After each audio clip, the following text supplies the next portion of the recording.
nakubwira ko buriya mu bantu bo muri Afurika y'Epfo hari imiryango itazabona abantu babo. Ubu ngubu abantu bo muri Afurika y'Epfo bari kumva ngo baje, buri wese afite amatsiko yo kumenya ngo ese uwanjye wagiye aragaruka. Mu gihe abapfushije ababo bo bamaze kubashyingura, wumvaga imiborogo yari ihari. Kandi burya bariya basirikare bapfuye, menye yuko ni ba men, ba ofisiye na ba senior officer barimo. Iriya mirambo yagiye 14. Erega buriya bariya abaperezida yaba Burundi n'uwa South Africa n'uwa Congo uko ari batatu, umugambi wo gutera u Rwanda bari bawunogeje. Hagati y'ikibuga cy'indege n'umupaka w'u Rwanda n'ibirometero bitarenze 2. Iriya ndege yagombaga kurasa ikarasa Gisenyi, ikarasa ibice binini bikikije umujyi wa Gisenyi, ikaba yanarenzaho ikagera za Mahoko na heho. Ziriya mbunda zose bari bagenze, buriya nizo twabashije kubona. Buriya hariya muri Goma habereye isibaniro ry'imishyikirano, biva muri Monisco bijya kuri mu 23, biva kuri mu 23 hazamo n'ibindi bihugu birimo n'u Rwanda. Buriya byanze bikunze n'u Rwanda rwabigizemo uruhare, kugira ngo kuko iyo batabyemera ntabwo ingabo zari kuhanyura. Nubwo wenda hanyuze inkomere n'abazima bazashyira abahace, wenda n'ubu baranagiye kubera yuko bitwikiriye ijoro. Baje ku manywa y'ihangu none bitwikiriye ijoro, bagendeye ku byo babonye. Ubu se n'uwe mu perezida wa Afurika wakwemera kohereza ingabo mu gihugu cye kugira ngo zize zisebe nk'izo muri Afurika y'Epfo? Noneho rero bihumiye ku mirari. Kubongeza biraba bibaho kuba byiza. Bihumiye ku mirari. Umuhaye amadolari 500, umukongomani wanjye arayafite hano.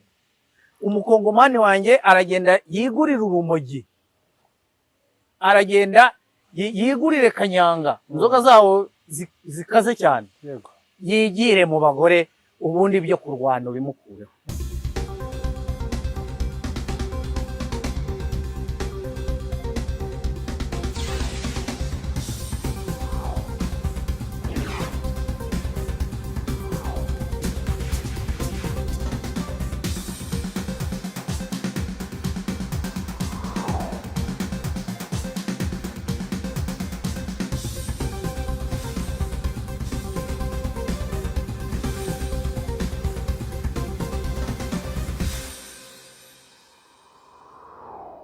Yego, amahoro y'Imana bandi namwe bakunzi ba One Nation Radio, ni radio ya diaspora y'u Rwanda, ijwi rya diaspora y'u Rwanda. Twongeye kugirirwa umugisha wo kubana mu kiganiro hano na Viateur. Viateur ni umunyamakuru, akaba n'umusesenguzi, akaba anazoberewe ibibazo bitandukanye by'umwihariko bibera mu karere u Rwanda ruherereyemo. Viateur, ikaze cyane. Murakoze cyane. Nongeye kugaragara imbere yanyu. Kandi nzi ko tuzabana. Ntacyo byadutwara, byadushimisha cyane. Ni byinshi dufite byo kuganira, igihe duheruka kuganira hari byinshi byabaye, twadukwiriye kubisesengura, tukareba amakuru ahari tukayavugaho, tukareba n'amakuru yabaye tukamenya impamvu aya makuru yabaye. Reka duhere ku gikorwa cyabaye ku munsi w'ejo tariki 25 n'enye, ubwo abasirikare ba South Africa banyuraga mu Rwanda, ni inkomere n'abarwaye ndetse n'abagore, twumvise harimo n'ababuze ingingo n'abapfuye amaso, kuko intambara yabereye i Goma ntabwo yari yoroshye. Bamanika igitambaro cy'umweru, birangira bagiye mu kigo, ariko haza kubaho ukwinangira. Reka tuse nk'aho turi mu mpera z'ukwezi kwa mbere, ubwo umujyi wa Goma wari ugabweho igitero na M23, nyuma ukaza kubohorwa nyuma y'iminsi mike. Hakurikiyeho iki ku basirikare ba SADC b'imwereka ba South Africa, kugira ngo bamare hafi ukundi kwezi bari mu kigo aho bari cyo bari barimo? Okay, vuze ko dusubira inyuma gato. M23 ijya gufata uriya mujyi, yasabye abasirikare bose baba bakomoka mu bindi bihugu ndetse n'aba FRDC n'abarundi na FDLR kumanika amaboko bagashyira intwaro kuri Monisco, noneho bagahurira ku kigo cy'umupira, Stade ya Unité. Stade. Hanyuma abo muri Afurika y'Epfo nk'uko aribo warukomojeho, bahise bazamura igitambaro cy'umweru, kugira ngo bafashe agashati k'umuntu baragatabura barakagegena, bazamura igitambaro hejuru, bavuga bati tumanitse amaboko, twe ntabwo dushaka kurwana. muri Afurika y'Epfo bavuze ko batamanitse amaboko kandi igitambaro kizamurwa kugira ngo hajye hagahenge buri ruhande rutoragura bakomeretse barwo. Oya ntabwo aricyo bivuze. Bamanitse igitambaro bagaragaza yuko bo batifuza intambara, ntabwo ari agahenge. Ntabwo bavuze ngo tumanitse igitambaro turasaba M23 kuduha agahenge nikarangira twongere turwane. Ibyo ngibyo ntabwo byari gushoboka kuko ntabwo bongeye kurwara nyuma ya hariya. Nuko nyine bahise bagutwa. Biriya ni ibintu bikomeye cyane muri Afurika, kubona ingabo z'igihugu gikomeye nka kiriya bagotwa, bakagotwa n'abasirikare bakiri bato b'abana ba M23 badashyitse no ku bihumbi 20 na bingahe. Bamaze kumanika amaboko, nuko yamanikaho ibihunga rwose bisesengura ukundi, nuko kumanika amaboko kuko babonaga nta kindi bari bukore, bari baneshejwe. Ahantu bo hose bari bakubiswe kuva Sake kuza mpaka Goma, defense zabo zose zagoswe zigenda zikubitwa, bamaze gupfusha abagera muri 10 na bangahe. Buriya ntabwo ari bo gusa, nakubwira ko buriya mu bantu bo muri Afurika y'Epfo hari imiryango itazabona abantu babo. Ubu ngubu abantu bo muri Afurika y'Epfo bari kumva ngo baje, buri wese afite amatsiko yo kumenya ngo ese uwanjye wagiye aragaruka. Mu gihe abapfushije ababo bamaze kubashyingura, wumvaga imiborogo yari ihari. Kandi burya bariya abasirikare bapfuye menye yuko ni ba men ba ofisiye na ba senior officer barimo. Iriya mirambo yagiye 14, kuko iyo witegereje video y'uburyo bashyinguye ba men bashyinguwe n'abasirikare basanzwe. Aba men ubwo ni abasuzo ofisiye, yego kumanura, abatari aba ofisiye. Hagati hajyamo aba ofisiye bari bambaye imyenda n'ingofero n'amaranka yabo. Hirya hari ikindi gikundi kigiye gushyingura senior officer. Bivuze ngo muri bariya abasirikare bapfuye harimo uwo ku rwego rwa major kuzamura. Ntabwo tuzi iranki yari ariko uko bikose harimo. Noneho rero abasigaye muri kiriya kigo birumvikana bamanitse amaboko, kuko iyo batayamanika bari gushira. M23 yagombaga gusheringa biriya bigo barimo bagatatana, bakaba bahashirira. Ariko bahise bazamura icyo gitambaro bavuga bati twebwe ntabwo turi tayari kurwana, mudukoresha icyo mushaka. Buriya M23 yari gutinyuka kurasa ku basirikare ba South Africa. None se si cyo cyari cyayizanye? Baje kuyirwanya, baje kuyimaraho. Ibarushije tekinike, irabagose ibafatanya umujyi bawurimo, defense zabo zihari zigenze, ari umutamenwa. Ariko iranga irahabasanga, bamanika igitambaro ibacaho, nyuma yaho ikajya ijya kubasura. Noneho rero uziko umwe mu bo muri M23 yababwiye ati jewe ndi kurwanira umuryango wanjye waheze hanze kugira ngo batahuke, noneho mwebwe muze tuzahurira i Bukavu. Wawundi bakuriye aravuga ati je ntabwo nakwishora mu mirwano. Burya yaravuze ati jewe ndabirambiwe, ndabona ntacyo nshoboye hano. Nabone igomba birahagije, nta yindi ntambara nakwishoramo. Birarangiye noneho babafatanye na Bukavu, ahantu wenda bategemeyaga yuko ingabo cyangwa se umusadu uzava iwabo ukagwa ku kibuga cy'indege cya Kavumu, bakaba bakora urugendo baza kubatabara. Ubu noneho ntibigishobotse, nta kibuga kiri hafi gishobora kubasoma, ntacyo. Nibwo rero habayeho imishyikirano. Buriya bariya abantu bari hariya, uzi yuko M23 yababwiye ngo ikintu mwifuza icyo ari cyo cyose mujye mubishyira mu nyandiko. Ni bya bindi byo gupfukamira amahanga usaba ingabo zawe. Ikintu bifuza icyo cyose nk'igiki. Bavugaga ko mu gihe bagiye guhaha cyangwa se bagiye guhura n'ikindi kigo cyabo kiri hafi y'ikibuga cy'indege, bagomba kubanza kwandika bakabishyikiriza M23. Turifuza kujya guhaha, turifuza kujya kuzana ibi n'ibi. M23 ikaba escorting imbere n'inyuma. Ibyo urumva yuko ari ibintu muri make ntabwo bidedembyaga Igoma. Ntabwo bishoboka bari kujya kurya, kubona ibyo kurya basabaga M23. Gusa bari bafashwe neza. Kubona imiti basabaga M23. Na communication yindi bagera nabo hanze basabaga M23. Niko bimeze. Kubera yuko ni mu gihugu cyabo barakifatiye. Buriya bari under 23. Bose yabategekaga uko ishaka, ariko mu by'ukuri ntabwo yigeze bakandamiza. Yabafashe neza, ntabwo bigeze babura umuriro, ntibigeze babura ibintu ikintu icyo ari cyo cyose bari bakeneye. Yego, ibyo rero tugaruke ku byo gutaha. Mbere yo kugera ku byo gutaha, ubwo turacyari inyuma muri ibyo bihe hakurikiyeho yuko bagomba gutaha ariko bakoresheje ikibuga cy'indege cya Goma. M23 byo ntibishoboka. Kubera iki? Bivuze iki muri uru rugamba M23 irimo? Ni strategy irimo kuba uyu mutwe warimanye ikibuga cy'indege cya Goma ngo aba basirikare ba Afurika y'Epfo bagice, ahubwo ikavuga iti niba mushaka gutaha ni munyura mu Rwanda. Okay, yaba ari ku mirambo yabo Goma barayimanye. Wenda wambwira nimba ibyo basobanuye nk'impamvu ari byo ikibuga cy'indege nawe yarangiritse, ariko ntekereza ko hatabura na za ndege zitasaba kuguruka gufata umuvuduko zigenda zihagurukira rimwe zikagenda bakafatira indege yindi nyuma. kubera iki M23 yimana ikibuga cy'indege cya Goma? Ikibuga cy'indege cya Goma kivuze iki mu kuba bafite ibice muri Kivu ya ruguru? kiriya kibuga cy'indege ntabwo ari ugupfa kukirekura. Ukirekuye indege zose zikagwaho uko zishakiye, ushobora kwiruta uruva n'ivuye Kinshasa izanye, cyangwa se aho muri Afurika y'Epfo izanye abandi basirikare bo kukibohoza ije, cyangwa n'izo mige zikaza kukigwaho na za Sikoyi.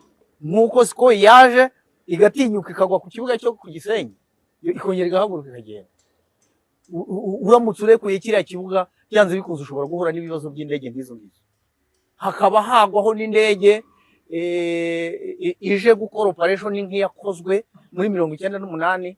Indege yahagurutse i Goma itwaye abantu Kitona babarwanye b'abasirikare b'ingabo z'u Rwanda ndetse n'aba RCD Goma, aho indege yakandagije amapine ku kibuga, abasirikare bahita basohoka barwana.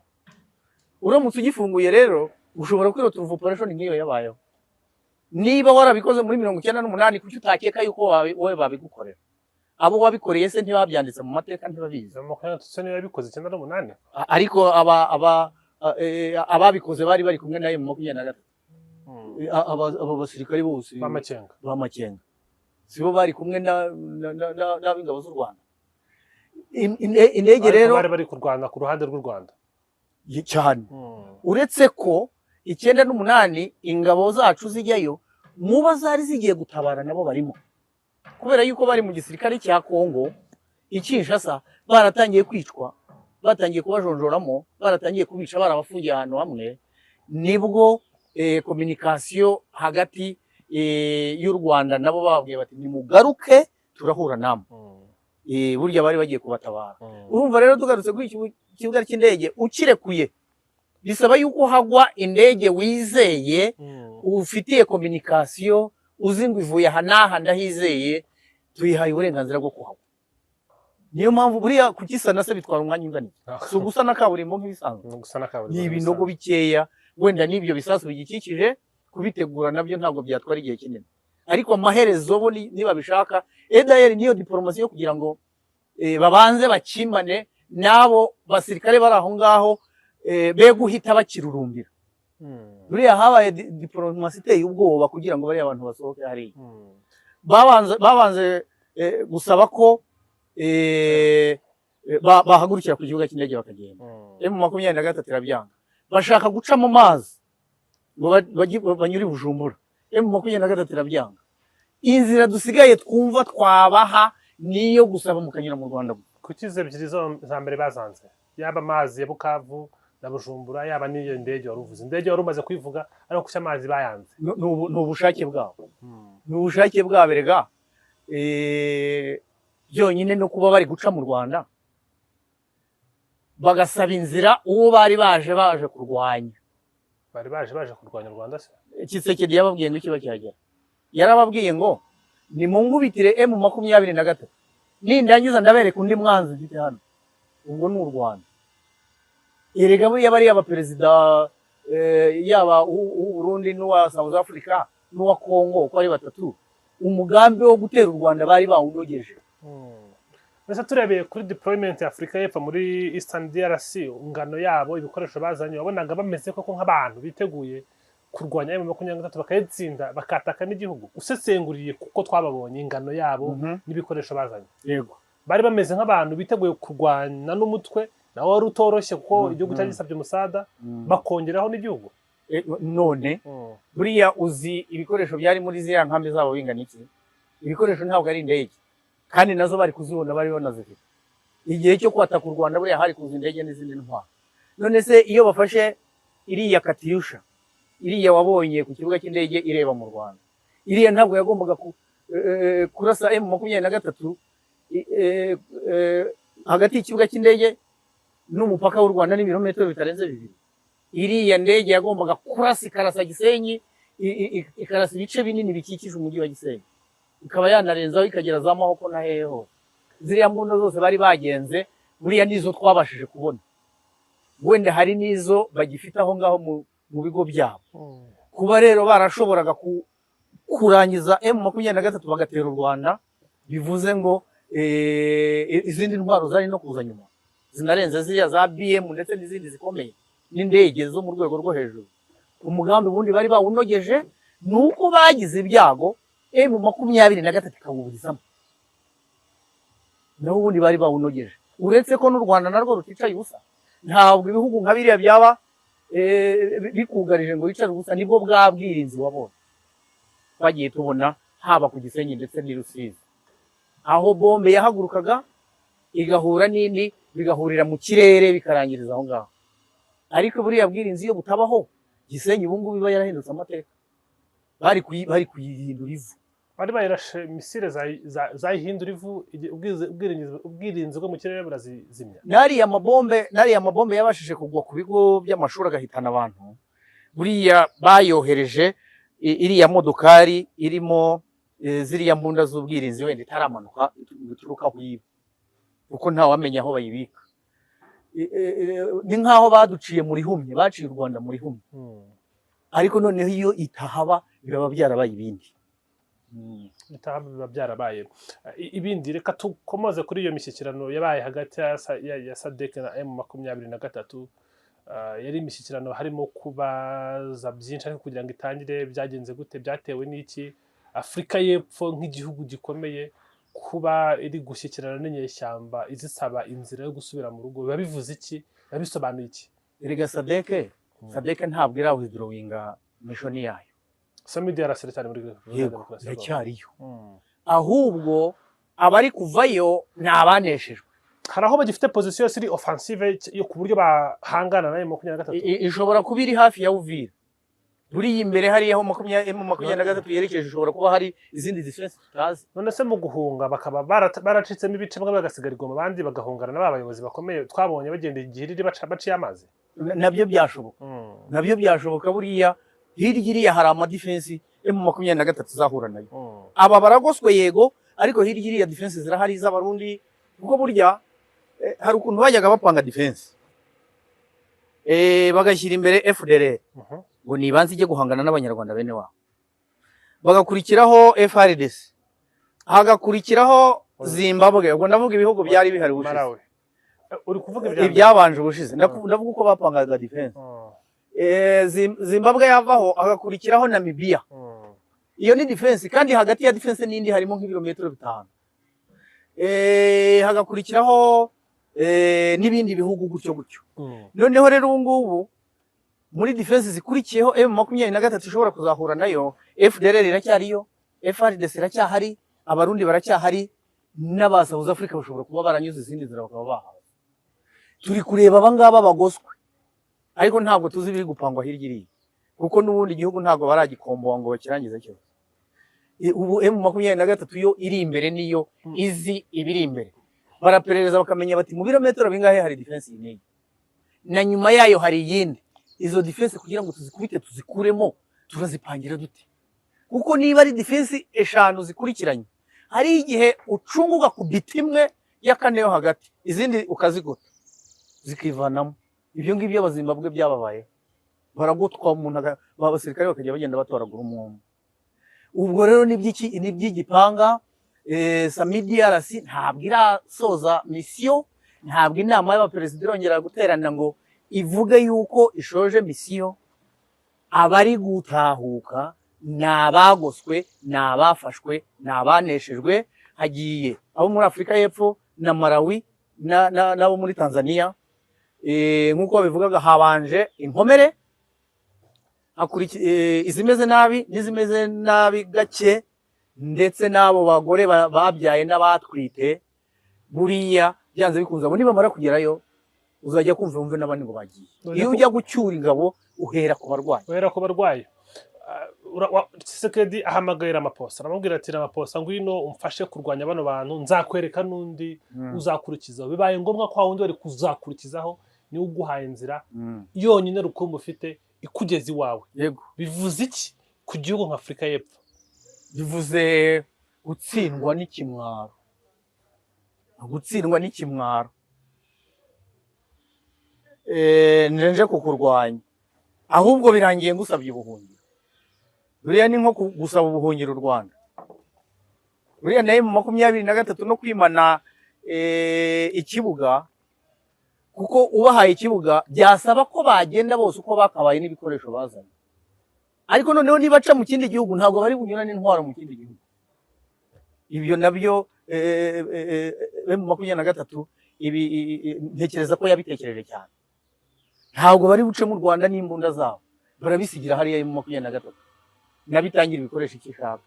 Urumva yuko harimo diplomasi. Buriya hariya muri Goma habereye isibaniro ry'imishyikirano biva muri Monisco bijya kuri mu 23 zo kuri mu 23 hazamo n'ibindi bihugu birimo n'u Rwanda. Buriya byanze bikunze n'u Rwanda rwabigizemo uruhare kugira ngo, kuko iyo batabyemera ntabwo ingabo zari kwanyura.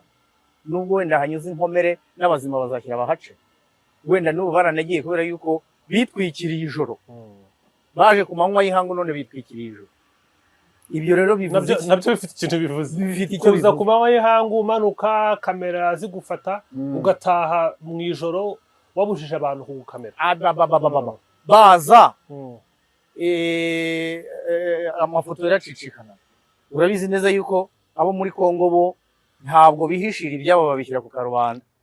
Iyo bajyaga guhagurutsa Skoy barifotozaga bati ngiyi iraje, igatumbagira bayiro, ikajya kugera hariya M23 bamaze kuyitegura no gukora iki, gukaba indake na za communication, ikazi karasa ikagira ibyihitana by'ibiti n'abaturage, ariko abasirikare bo bagasigaraho, cyangwa se bakitegura za mizayiro zo kwihanura. Bajya kuzamura drone bati ngiyo iraje.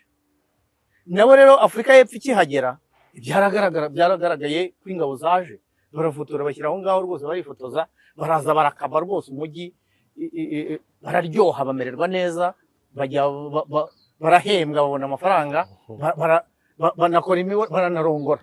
Ari nabyo bivuyemo izo ndabavuga. Mu kutaha bitwikira ijoro babuza, ariko ibi biganiro twinjizemo ntabwo twari duhari, nawe ntabwo duhari, reka dusesengure. Je nuko imagine uko byari twinjiza muri ibi biganiro, ubwo biba bimeze bite kugira ngo igisirikare gisabe inyeshyamba kiti muratufashe ntimuduteze abantu, mutwerekane mu itangazamakuru.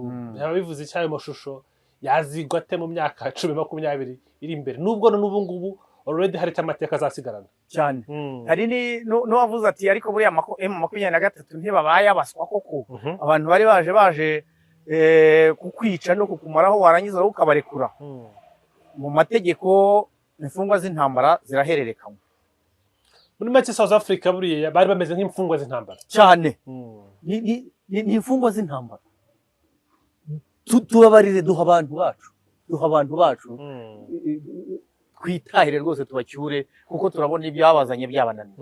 Ibyo rero byose bizandikwa mu mateka y'uko igihugu nka kiriya gikomeye tuzi mu bushobozi bw'amafaranga n'ubukungu n'ibikoresho n'igisirikare kigira ku myanya ya hafi, mu kuba ari igisirikare gikomeye. Kubona abasirikare bacyo basebye bene kariya kageni ni igisebo kuri perezida, ni igisebo ku gihugu. Kandi ibintu nari narabivuze nti M23 igiye kubakira izina kuri iki gihugu. Noneho rero n'ikindi bivuze, abaperezida ba SADC na EAC bo barangije kumvaho ikibazo kiri muri iriya nama yabo y'ejo bundi. Babonye yuko nta kindi cyakemura biriya bibazo uretse kuba perezida Tshisekedi yagirana imishyikirano mu 23. Bivuze ngo abaperezida ba EAC na SADC bo barangije kubyumva. Bivuze ngo muri SADC nta wundi musada ategereje. Muri bariya perezida nta wamikwemera kumuhingaho. Muri EAC nta wundi mu perezida wakongera kumuhingaho. Buriya turi kureba aba South Africa, hashobora kuba hari indi mishyikirano ya Tanzania Mm. kuko nayo abayo baragiye na Malawi. Hari 25 muri bariya batashye Yego. ba South Africa. Urumva- Hari n'abatashye ba Malawi. urumva rero yuko hariya hari diplomasi iteye ubwoba. Amajwi ava muri Tanzania, ava muri Malawi, ava South Africa kugira ngo M23 ibashe kurekura bariya bantu.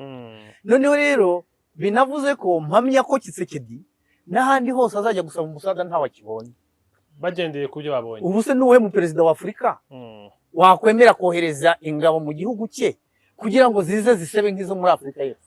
Ako twumvise partenariat iri hagati ya N'Djamena ndetse na Kinshasa, ubwo ndavuga Chad na Congo Kinshasa. Ntago mpamye yuko bazaza, kabone nubwo perezida yaba yarabyemeye, ariko ntago mpamye yuko bazaza. Kandi niyo banaza, nakubwiye yuko kurwana na FARDC n'ukwasi kibonobono, noneho Chad bo ni nko kwasi gikenyera. Sinakubwiye kindu 400 baje bakamanukira mu mutaka bohereje abaparakomando, bamanuka mu ndege, buri wese afata tageti amanuka amushyiraho imbunda. 400 bamara gufatwa, Chad iti nimusubiza abanjye. Hari umbwira ngo ariko viateur kuki ugereranya ibintu by'9 n'ubu ngubu, wagira ngo ruzi ikindi mu mutwe, niko nari ngiye kubaza. ngo wenda ingabo zishobora kuba zariyunguye, zarize nizige, ariko noneho ziraza zihura n'abantu bafite icyo barwanira, nta kintu na kimwe babakangisha. Na FARDC wenda abarwanaga 9 ubu barashaje cyangwa barademobilijwe, ariko ba FARDC bo kamere yabo ni imwe, kuba nukwinywera urumogi, nukwinywera kanyanga, nukwigira mu bagore, nukwambura, nukwiba, nta kintu. Ariko Tshisekedi yabahaye motivation, yanabongeje n'umushahara. Yabongeje Ntabwo ari ikintu amadolari 500 ya prime. Noneho rero bihumiye ku mirari, kubongeza biraba bibaho kuba byiza. bihumiye ku mirari.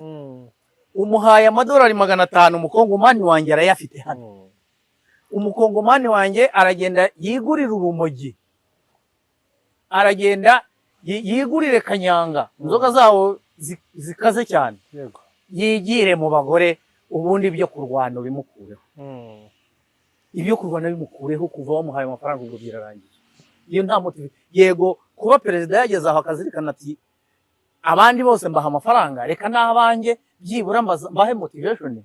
Ibyo ngibyo bifite ishingiro kuko bari babayeho nabi.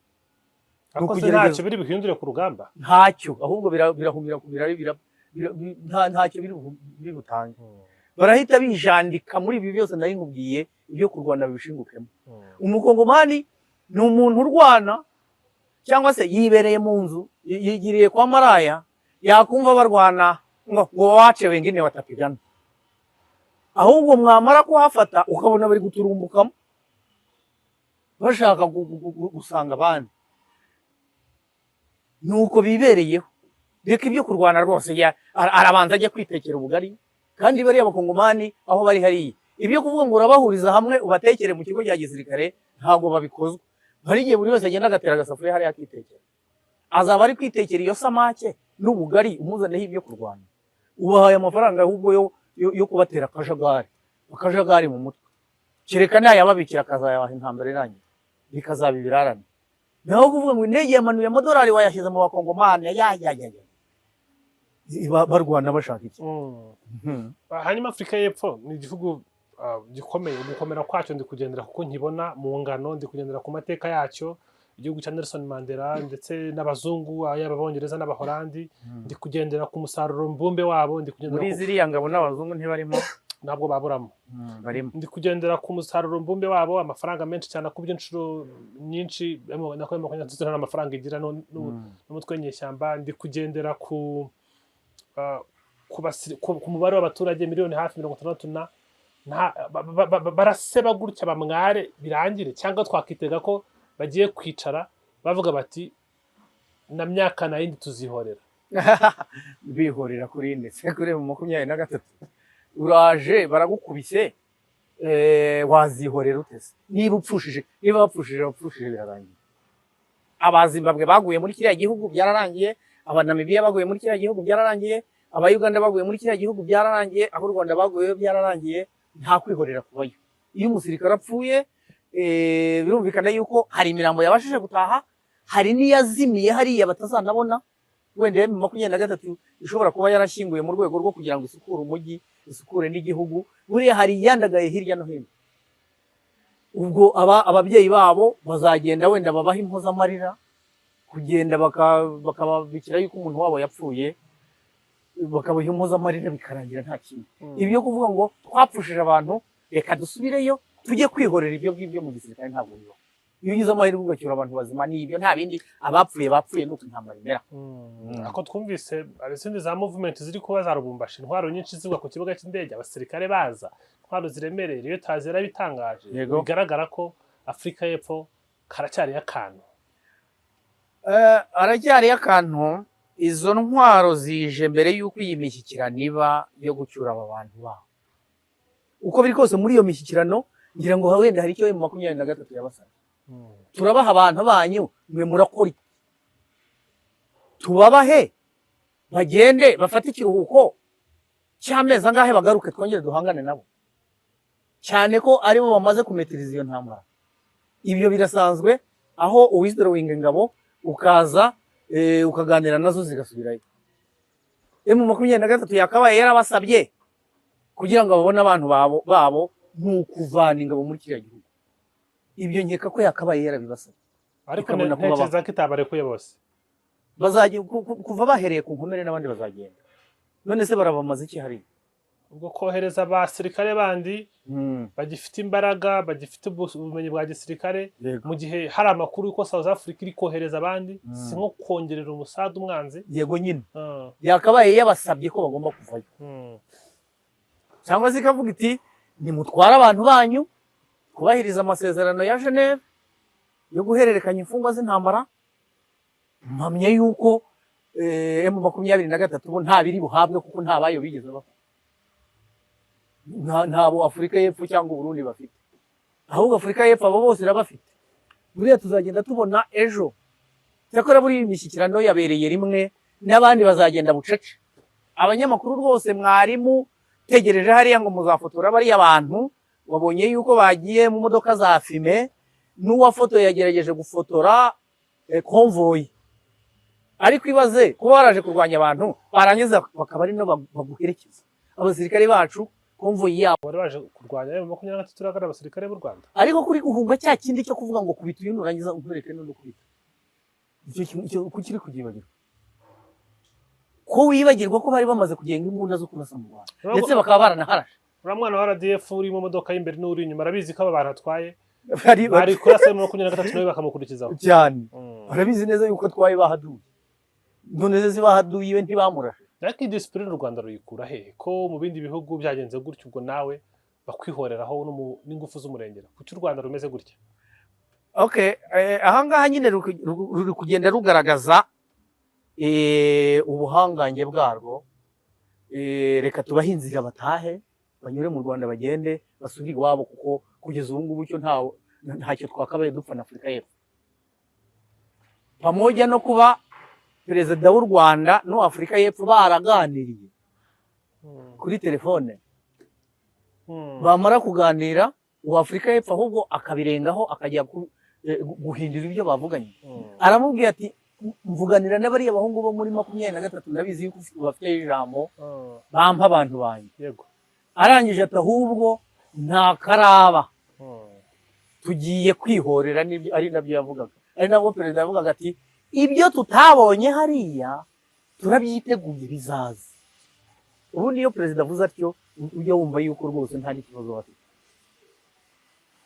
Kuba rero baranyuze mu Rwanda, u Rwanda rwose ni discipline, nta kintu bakabaye bapfa na Afurika y'Epfo uretse imigambi bo bapangiraga hariya bendaga gushyira mu bikorwa ikabibapfa. Reka turebe no ku makuru ari ku rugamba ubu ngubu. Byo ni kimwe, ni igisobanuro gikomeye cyane. Abantu bari bategereje kumva icyo bivuze kubana abasirikare b'igihugu nka Afurika y'Epfo basaba inzira agahugu nk'u Rwanda, nk'uko abakongomani nje numva bivugisha ati petit pays, kandi yarababanye isereri mu mutwe. Reka turebe abari hanze bavuga ngo ni akadomo. Ni akadomo. Ifatwa rya Bukavu yavuyemo, Kamanyola ivamo, tubona ibibazo muri Minembwe, makanika arapfa, no kuri ubu ngubu hari amakuru y'uko hari drone iri kurasa cyane Nyamurenge iri kubamarira ku icumbi. Bimeze bite? Turaza kubona urugamba rugana hehe? Partenariat ya M23 na twirwanaho turaza kuyibona ikora irwana, cyangwa nkuko turi kubona movement ari neza ya M23 yaba ruguru Rubero no hepfo bagana Uvira, ntago ari movement cyane. Biraza kugenda bite ko hakiri drone iri kurasaba Nyamurenge?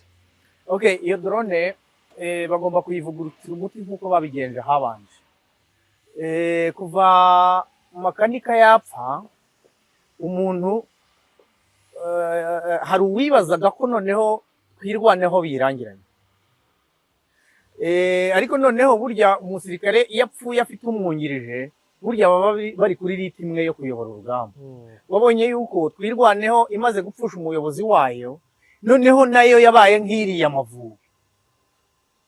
Nibwo batangiye gufata biriya bigo bya gisirikare byari biri hafi yabo, nibwo batangiye gufata iriya komine Minembwe, bahita banatangaza ko bagiye kwiyunga kuri M23. Uko biri kose nayo irakinagira ari bijya gutabara. Nibamara guhura rero bahuye, Makenga azababera ame chief of staff bose, byanze bikunze azabavanga mu mayuniti akamandinge, atari kuvuga ngo bo baraguma ukwabo nawe rwanisha abazanye wenda basigaho ngaho yikomereza. Niba biyemeje kwiyunga kuri we, n'ubundi n'ingabo yabanye nazo barakoranye, barabanye n'amafunzo ya gisirikare benshi barayakoranye. Ubwo rero bazafatanya babe bamwe, noneho imbaraga ziyongere. Ntabwo mpamya yuko twirwaneho ari benshi, ni bake cyane. Nabo makanika yari yatorokanye mu gisirikare, ndetse n'abandi b'urubyiruko yagerageje gutereninga. Bariyunga rero babonye imbaraga, twirwaneho yinjire mu gisirikare gifite ibikoresho. M23 imaze kubibona, biragwiriye, bibaye byinshi, ndetse n'izo na za ndege bafatiye hano i Goma, umwanya wari wose bazazisana nazo zijye guhangana n'izi ndege bafatiye Goma, bashobora kuzazisana. Mu minsi ishize numvise hari umukongomani urira atakamba avuga ngo yarashwe n'indege ya Sikoyi ya M23. Simpamya yuko M23 yari yahagurutse indege ijya kurwanisha ku rugamba, ariko amaherezo bizaba kuko irazifite ibikoresho byinshi, irabifite hano n'ibifaru n'ibiki byose atororinga hirya no hino, kandi bazi no kubikoresha cyane rwose. Ku bijyanye n'indege ho, urabizi ko mu minsi ishize drone zarabazengereje, bari baraziboneye umuti hariya. Iyo bigezaho umuntu mu gihugu, mu gice yafashe, akoresha shampiyona, isoko rikarema, agakoresha inama ku karubanda, atikanga indege, burya ikibazo cy'indege bari barakivugutiye umuti.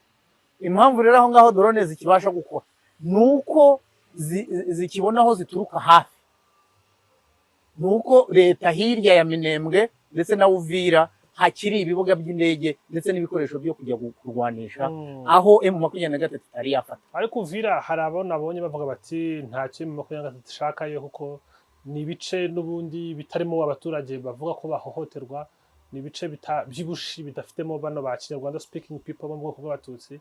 Ho nta kibazo kiriyo, dushobora kubona M23 nubwo uvuze ko hari ibice bikiri menace kuri bo, hari ama defense akomeye, dushobora kubona bafashe umwanzuro bakavuga bati twebwe urugamba rwacu rugarukiye hano, bagafunga amafera, ntabwo tujyayo. Kandi objectif ari kugera Kinshasa, ntabwo bafunga amafera. Uvira nakubwiye yuko iri mu mijyi 3 nifuza. Uvira ni mu marembo y'umujyi wa Bujumbura.